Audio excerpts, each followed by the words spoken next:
Everyone, मैंने अभी तक आपको जो पिछली वीडियोस में बताया है, मैंने सभी स्टूडेंट्स को ये बताया कि जो पिछले चैप्टर्स हैं उसमें सारे सेशंस, उसके सभी कंसेप्ट्स मैंने क्लियर किए। जो मेरा लास्ट जो वीडियो थी उसमें वर्ड प्रोसेसिंग का कंसेप्ट मैंने क्लियर किया था। अभी नेक्स्ट जो है वो यूनिट 4 है, डिजिटल प्रेजेंटेशन। तो डिजिटल प्रेजेंटेशन यूनिट 4, इसमें प्रेजेंटेशन को किस तरह से बनाना चाहिए, अपनी आइडियाज़, अपने व्यूज़, इन्फॉर्मेशन को किस तरह से प्रेजेंट करना है, वो सब बताया गया है। तो डिजिटल प्रेजेंटेशन के बारे में अब मैं आपको बता रही हूँ। यूनिट 4 डिजिटल प्रेजेंटेशन, इसमें आपके टोटल जो सेशन रहेंगे वो 1 to 11 सेशन रहेंगे, लेकिन मैं आपको इसमें सेशन 1, 2, 3 बता रही हूँ। सेशन वन का जो नेम है वो है इंसर्टिंग ए मूवी क्लिप। जैसे कि प्रेजेंटेशन का मीनिंग क्या होता है? प्रेजेंटेशन का मीनिंग होता है कि अपनी व्यूज़ को, अपने आइडिया को, क्योंकि प्रेजेंटेशन में हम क्या देते हैं, प्रेजेंटेशन में हम कोई भी व्यूज़ या आइडियाज़ देते हैं, उसकी वो शॉर्ट फॉर्म में हम उसको प्रेजेंट करते हैं।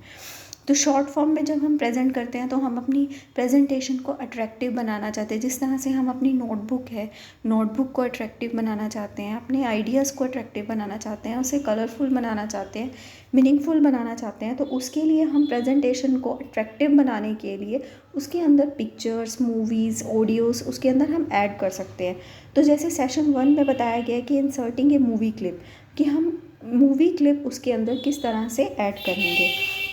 Presentation allow the user to add movie clips to the presentation in order to make the presentation colorful and the meaningful. You can insert movies for YouTube videos download from the internet. क्या होता है कि हम इसमें movie clip, अगर हमने कोई presentation बनाई है, हम अपनी प्रेजेंटेशन को किसी मूवी के ज़रिए या किसी शॉर्ट वीडियोस के ज़रिए उसको प्रेजेंट करना चाहते हैं, सामने वाले को अंडरस्टैंड करवाना चाहते हैं, तो वो भी हम उसके अंदर ऐड कर सकते हैं। तो इसके लिए 2 वेज़ होते हैं। एक तो ये होता है कि पहले से उसमें अवेलेबल वीडियोस होती हैं, हमने डाउनलोड की हुई होती हैं थ्रू द इंटरनेट, और डाउनलोड की हुई वीडियो को हम उसके अंदर इंसर्ट करवाते हैं। जैसे कि सिंपली हम माइक्रोसॉफ्ट वर्ड के अंदर कोई पिक्चर इंसर्ट करवाते हैं, तो पिक्चर इंसर्ट करवाने के लिए भी हमें इंसर्ट टैब पर जाना होता है, तो हम उसे इंसर्ट करवाते हैं। सेम उसी तरह से अगर हमें कोई मूवी को ऐड करवाना है, तो मूवी को ऐड करवाने के लिए हम जो है इंसर्ट ऐप का यूज़ करेंगे। या तो वो पिक्चर पहले से डाउनलोडेड होगी, या फिर उसके लिए हम कंटेंट या टाइटल लेआउट ऑप्शन का यूज़ करेंगे। You can insert a movie in a 2 ways. मैंने जैसे कि अभी बताया कि इंसर्ट टैब का यूज़ हम तब करेंगे जब पहले से हमारी मूवी डाउनलोड होगी वीडियो गैलरी के अंदर। जैसे कि अब हम अपने फ़ोन के अंदर गैलरी के अंदर पिक्चर्स को पहले से डाउनलोड करके रखते हैं, और सिर्फ हमें अगर कहीं पर उसे वीडियो को बनाना है तो हम उसके अंदर उसे इंसर्ट करते हैं। तो इसी तरह से अगर हम प्रेजेंटेशन बना रहे हैं तो हम इंसर्ट टैब का यूज़ करके उसे इंसर्ट करेंगे। सेकंड जो है, using the title and the content layout option का यूज़ करके भी हम अपनी मूवी क्लिप को उसके अंदर इंसर्ट करवा सकते हैं। नेक्स्ट जो है वो है लेआउट ऑप्शन। लेआउट ऑप्शन का क्या मीनिंग है? लेआउट ऑप्शन क्या होता है? लेआउट ऑप्शन का एक अलग से क्वेश्चन ये भी बन सकता है, ये भी कंसेप्ट बन सकता है कि स्लाइड्स कितनी टाइप की होती हैं। जिस तरह से नोटबुक अलग अलग टाइप की होती हैं, उस तरह स्लाइड्स भी अलग अलग टाइप की होती है। स्लाइड्स का मतलब क्या है कि हम जो अपना काम कर रहे हैं, जो किस तरीके से उसको करेंगे, किस तरीके से उसे प्रेजेंट करेंगे, तो वो लेआउट अलग अलग तरह के इसमें लेआउट हैं। इसमें टोटली जो है 9 टाइप्स के लेआउट हैं। फर्स्ट है टाइटल स्लाइड। टाइटल स्लाइड का मतलब है कि हमने जो भी टॉपिक चूज़ किया है, उस टॉपिक को हमने जो नेम देना है, जो टाइटल देना है, वो टाइटल स्लाइड के अंदर देंगे। नेक्स्ट है टाइटल एंड कंटेंट। आपने कोई टॉपिक चूज़ किया, उस टॉपिक का, फॉर एग्जांपल के लिए आपने एनवायरनमेंट का टॉपिक चूज़ किया। अब वो एनवायरनमेंट का जो टॉपिक है उसके अंदर आप क्या क्या कंटेंट डालना चाहते हैं, वो सब टाइटल एंड कंटेंट स्लाइड्स के अंदर आएगा।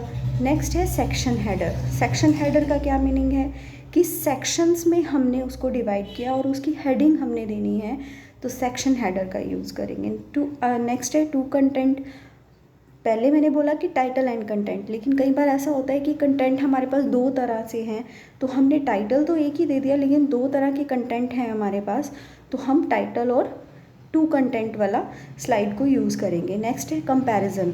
अब हमारे पास टाइटल तो एक है, कंटेंट भी दो है, लेकिन हमने जो उसकी आगे डिफ्रेंशिएट भी करना है उसे, तो डिफ्रेंशिएट करने के लिए हम कंपैरिजन टाइटल का यूज़ करेंगे। नेक्स्ट है टाइटल ओनली। टाइटल ओनली मतलब स्टार्टिंग और लास्ट की स्लाइड के लिए हम यूज़ करते हैं, थैंक यू के लिए, या फिर स्टार्टिंग में हमने हेलो फ्रेंड्स या कुछ भी गुड मॉर्निंग विश करना है तो उसके लिए टाइटल ओनली का यूज़ करेंगे, या सिर्फ हमने अपने टॉपिक का नेम देना है। Blank slide. उसके बाद है कंटेंट विद कैप्शन। अगर आप कोई कैप्शन के साथ, कंटेंट के साथ कोई कैप्शन भी देना चाहते हैं तो कंटेंट विद कैप्शन का यूज़ करेंगे। पिक्चर विद कैप्शन, अगर आप कोई पिक्चर इंसर्ट करवाना चाहते हैं विद कैप्शन के साथ तो पिक्चर विद कैप्शन का यूज़ करेंगे। तो ये 9 टाइप की लेआउट ऑप्शंस हैं, इसे स्लाइड्स की टाइप्स भी बोल सकते हैं। उसके बाद है power point presentation. Power point presentation होता क्या है? Power point is a presentation software package. ये एक तरह से सॉफ्टवेयर पैकेज है, ये माइक्रोसॉफ्ट वर्ड का ही एक, माइक्रोसॉफ्ट का एक सॉफ्टवेयर पैकेज है। जिस तरह से माइक्रोसॉफ्ट वर्ड, माइक्रोसॉफ्ट एक्सेल का यूज़ करते हैं हम, उसी तरह से माइक्रोसॉफ्ट पावर पॉइंट प्रेजेंटेशन का भी यूज़ करते हैं। Power point is a presentation software package made by the Microsoft, जिसे माइक्रोसॉफ्ट द्वारा बनाया गया है, एक सॉफ्टवेयर पैकेज है। This is the normal power point format. एक नॉर्मल पावर पॉइंट फॉर्मेट का इसके अंदर यूज़ किया गया है, जिसके अंदर हम अपनी प्रेजेंटेशन को प्रेजेंट करते हैं। That can be click through at will be और द ऑटोमेटिकली। इसमें ऑटोमेटिकली भी वो काम करता है, या फिर अगर हमें कोई उसके अंदर कोई भी बटन को चूज़ करना है, कोई एक्टिविटी को चूज़ करना है, तो वो हम क्लिक के थ्रू भी कर सकते हैं। But there are also 3 other ways to present your information. अपनी इन्फॉर्मेशन को प्रेजेंट करने के लिए इसमें 3 तरह के व्यूज़ भी हैं। Power point can also make the movies. जैसे मैंने अभी बोला कि पावर पॉइंट के अंदर हम अपनी व्यूज़, अपने आइडियाज़, अपनी इन्फॉर्मेशन को प्रेजेंट करने के लिए यूज़ करते हैं। तो उसको यूज़ करने के लिए हम उसके अंदर कोई भी मूवी, कोई भी videos, short audios, web pages, PDFs, simple जो पीडीएफ्स हैं उसके अंदर हम ऐड कर सकते हैं। Filling in the blanks. Filling in the blanks में क्या है? Present allow the user to add movie clip to the. मैंने अभी बोला कि अपनी प्रेजेंटेशन को कलरफुल और मीनिंगफुल बनाने के लिए हम उसके अंदर मूवी क्लिप्स को ऐड करते हैं। You can use two option to insert the movie clip. Insert करने के लिए मूवी क्लिप को insert tab and title and content layout option का यूज़ करते हैं। नेक्स्ट है the 2 option available under the movie option are automatically and when clicked. या तो वो ऑटोमेटिकली वर्क करेगा या फिर हम किसी भी ऑप्शन पर क्लिक करके उस ऑप्शन को यूज़ कर सकते हैं। Movie option is available in the media clip group. Media clip group के अंदर इंसर्ट टैब के अंदर मीडिया क्लिप का जो ऑप्शन है वो अवेलेबल होता है, जिसका हम यूज़ कर सकते हैं। नेक्स्ट जो सेशन रहेगा वो है इंसर्टिंग ए ऑडियो क्लिप। इंसर्टिंग ए ऑडियो क्लिप सेम बिल्कुल वीडियो जिस तरह से हम ऐड करेंगे उसी तरह से हम ऑडियो क्लिप्स भी ऐड कर सकते हैं। You can include audio clip to a presentation similar to that of the video. For example, you can play mild background music while making your presentation. Audio clip क्या होती है? Audio, अब जैसे हम मूवी ऐड करते हैं, movie के अंदर क्या आएगा कि पिक्चर भी आएगी और साउंड भी हम चल रही है, लेकिन ऑडियो क्लिप के अंदर क्या आएगा? सिर्फ वो एक म्यूज़िक, हम एक बैकग्राउंड म्यूज़िक देना चाहते हैं। मान लो कि हमारी कोई प्रेजेंटेशन चल रही हैं, जो स्लाइड्स हमारी चल रही हैं, उसके साथ साथ एक हल्का सा माइल्ड सा म्यूज़िक भी उसके साथ चलता रहे, तो उसके लिए हम उस ऑडियो क्लिप्स उसके अंदर ऐड कर सकते हैं। अब ये ऑडियो क्लिप पहले से डाउनलोडेड भी हो सकती हैं या हमारी अपनी बनाई हुई भी हो सकती हैं, तो किसी भी तरह से उसके अंदर हम उसको इंसर्ट करवा सकते हैं। You can include the audio clip to presentation similar to that of a video. बिल्कुल वीडियोज़ की तरह ही इसको इंसर्ट करवाना है, उसी तरह से होती है। For example, you can play mild background music while making your presentation. जैसे कि आपको इस ऑप्शन में दिखाया गया है वीडियो लाइब्रेरी, ठीक है। नेक्स्ट में इसमें आपको बताया गया है कि म्यूज़िक लाइब्रेरी। अब म्यूज़िक लाइब्रेरी में क्या है कि म्यूज़िक लाइब्रेरी के अंदर म्यूज़िक पहले से अवेलेबल होगा, वीडियो लाइब्रेरी के अंदर वीडियो पहले से अवेलेबल होंगी। तो वीडियो लाइब्रेरी के अंदर हम क्या करेंगे कि किस तरीके से हमें वीडियोस उसके अंदर इंसर्ट करानी है। जैसे कि अब वीडियो लाइब्रेरी है, उसमें पहले से वीडियोस ऐड होंगी, हम पहले से उसे इंटरनेट से डाउनलोड करके वीडियो लाइब्रेरी के अंदर डाल देते हैं, या म्यूज़िक लाइब्रेरी के अंदर म्यूज़िक डाल देते हैं। तो उसमें से हम कोई भी चूज़ करेंगे। वीडियोस अगर हमें चूज़ करनी है तो वीडियो चूज़ करेंगे, अगर हमें म्यूज़िक चूज़ करना है तो म्यूज़िक चूज़ करेंगे, और चूज़ करने के बाद उसे इंसर्ट करवा देंगे और वो हमारी प्रेजेंटेशन पर जाकर इंसर्ट हो जाएगा। नेक्स्ट है फिलिंग इन द ब्लैंक्स। अब इस चैप्टर के अंदर, इस सेशन के अंदर फिलअप्स आपके 3 फिलअप्स बनते हैं। You can include audio clips to a presentation similar to that of the videos. बिल्कुल वीडियोस की तरह ही ऑडियो क्लिप इसके अंदर इंसर्ट हो सकती है, इंक्लूड होती हैं। Audio clips are use for, audio clips का हम माइल्ड म्यूज़िक ऑडियो के लिए, बैकग्राउंड म्यूज़िक के लिए यूज़ करते हैं। साउंड ऑप्शन अवेलेबल होता है इंसर्ट टैब के अंदर, जो कि मीडिया क्लिप ग्रुप के अंदर अवेलेबल होता है। तो ये फिलअप्स आपके पास आ सकते हैं। अब मैं इसमें सिर्फ आपको एक कंसेप्ट क्लियर कर रही हूँ, आगे आपको इससे रिलेटेड जो इम्पोर्टेंट क्वेश्चन आंसर या कितने टाइप के क्वेश्चन आंसर इसमें बन सकते हैं वो बताऊँगी। नेक्स्ट सेशन है session number 3, working with tables. अब टेबल्स, जैसे कि अगर आपने माइक्रोसॉफ्ट वर्ड का यूज़ किया है तो उसमें आपने देखा होगा कि उसमें टेबल का ऑप्शन होता है। उस टेबल में हम क्या करते हैं कि जैसे अगर हमें कोई ऐसा काम करना है जो स्टैटिकली काम करना है, या कुछ ऐसा मैथमेटिकली फॉर्म में काम करना है, किसी की सैलरी से रिलेटेड कोई हमें चार्ट तैयार करना है, तो हमें टेबल का यूज़ करना पड़ेगा। अगर हमें कोई टॉपिक से रिलेटेड या अलग अलग उसके टाइप्स बताने हैं तो भी हम टेबल में बता सकते हैं। तो टेबल का यूज़ भी हम इसमें कर सकते हैं। Presentation software enable the user to add the tables in the slides in order to presentation the statically data meaningfully. इसका क्या मीनिंग है कि अगर हम अपनी प्रेजेंटेशन को स्टैटिकली और मीनिंगफुली बनाना चाहते हैं, जैसे पहले तो था ऑडियो क्लिप और वीडियो क्लिप में कि अगर हम अपनी प्रेजेंटेशन को कलरफुल बनाना चाहते हैं तो हम यूज़ करेंगे, लेकिन अगर हम अपनी प्रेजेंटेशन को मीनिंगफुली बनाना चाहते हैं, स्टैटिकली बनाना चाहते हैं, तो उसके लिए हम टेबल्स का यूज़ करेंगे।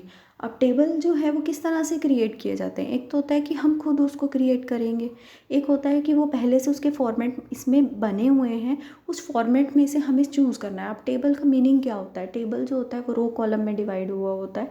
रो और कॉलम का मतलब होता है हॉरिजॉन्टली और वर्टिकली उसमें लाइन्स होती हैं, अवेलेबल होती हैं।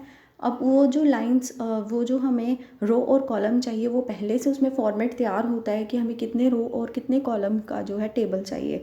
तो ये जो आपको पिक्चर के अंदर दिख रहा है ये सारा, इसमें से आप कोई भी चूज़ कर सकते हैं, कोई भी जो है रो और कॉलम वाला आप चूज़ कर सकते हैं। आपको देखना है कि कितने रो या कितने कॉलम का आपको टेबल चाहिए, तो वो आप इसमें से चूज़ करके, इसमें ऑप्शन दे रखे हैं इंसर्ट टेबल। जिस तरह से इंसर्ट ऑडियो है, इंसर्ट म्यूज़िक है, उसी तरह से इंसर्ट टेबल है। इंसर्ट करना है, टेबल पर क्लिक करना है। इंसर्ट टेबल पर क्लिक करने के बाद वो सारे के सारे जो टेबल हैं वो आपका वहाँ पर इंसर्ट हो जाएगा। नेक्स्ट है कि कई बार ऐसा होता है कि आपको कम रो या कम कॉलम चाहिए, या ज़्यादा रो या ज़्यादा कॉलम चाहिए। जितना उसमें फॉर्मेट अवेलेबल है उस फॉर्मेट से ज़्यादा आपको रो या कॉलम चाहिए, उससे कम चाहिए जो उसमें अवेलेबल नहीं है, तो आप इंसर्ट टेबल के अंदर एक ऑप्शन आता है, उसमें आप क्या करेंगे, mini tool bar and choose where you do like to insert the row and column. तो हम उसके अंदर जितने भी हमें रो या कॉलम चाहिए, जैसे कि इसमें फॉर एग्जांपल के लिए number of the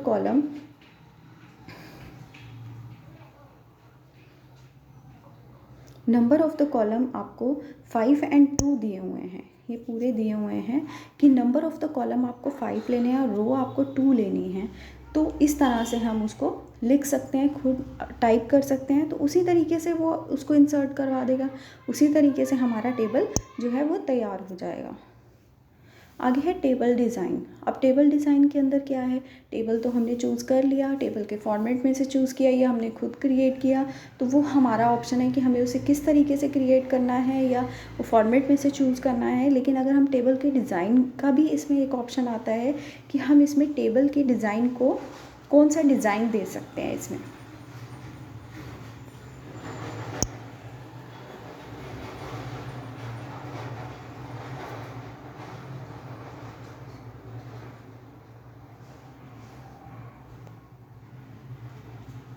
table design, अब टेबल डिज़ाइन के लिए हम क्या करेंगे,